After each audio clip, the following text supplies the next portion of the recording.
Massie voted against tax cuts for seniors. He voted against tax cuts for overtime workers.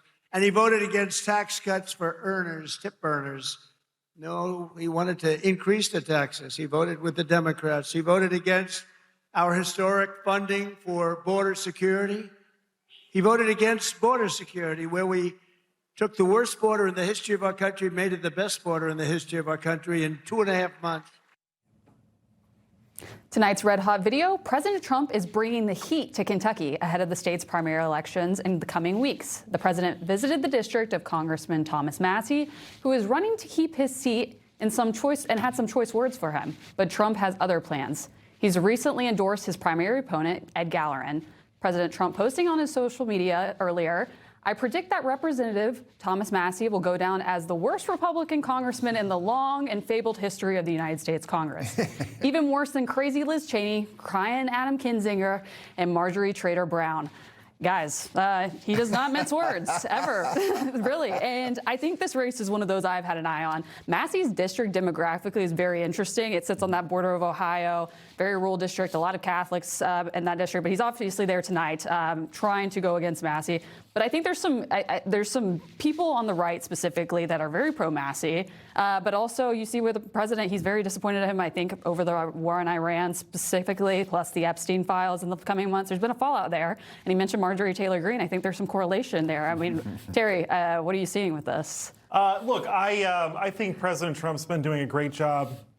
And I think that congressmen like this that are constantly voting against you, they're going to annoy a president that's in power that has an agenda. Right. But I want to get this over with so that we can get Trump to Wisconsin. You know, these rallies that he holds, they're so important. It's a way for him to get re-energized. He loves going to those rallies. Way for him to, basically, these are large focus groups for him. He runs these ideas by him, and he knows whether or not it's a good idea by the cheers he gets. Right. It's why he's a populist, and it's his roots. And so I just want to get this race over with and get right up to Wisconsin and Arizona and Michigan and North Carolina and Georgia. And Texas. And Texas. Yeah, no, exactly. But I sound like Howard Dean, you know, listing all the states that he was going to go to. Chicago, and let's win there. Yeah, exactly. But Daniel, this Congressman Massie actually has one of the most conservative voting records. He's got an A+ on a lot of the ratings there. So I think there is something a little contradictory there with the tone against Massie in some ways. Yeah, it's definitely a personal feud. And this is a district that Massie's constituents, they know what they're getting, and so they like the authenticity. The same state has elected Rand Paul, who is often turned into a Trump critic on some important issues, and so there's a lot of members of Congress these days that just toe the party line for both Democrats and Republicans,